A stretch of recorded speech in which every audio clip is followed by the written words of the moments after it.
অর্থ।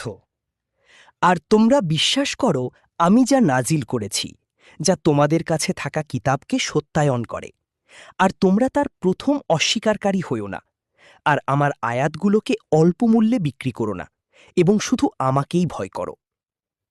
ব্যাখ্যা। ১। কার উদ্দেশ্যে এই আয়াত?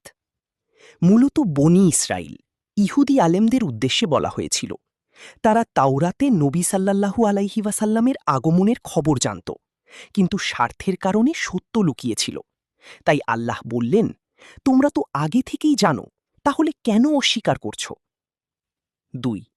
মুসাদ্দিকাল লিমা মাআকুম, যা তোমাদের কাছে আছে তা সত্য প্রমাণ করে। কুরআন আগের কিতাবকে বাতিল করে না, বরং মূল সত্যকে নিশ্চিত করে।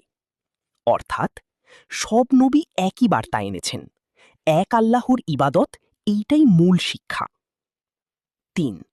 ওয়ালা তাকুনু আউওয়ালা কাফিরিন বিহি, প্রথম অস্বীকারী হইও না। অর্থাৎ যারা সত্য জানে তাদের দায়িত্ব বেশি, তারা যদি অস্বীকার করে অন্যরা আরও বিভ্রান্ত হয়। আজকের শিক্ষা, যারা ইসলাম জানে, আলেম, দায়ী, তাদের ভুল করলে ক্ষতি বেশি। ৪।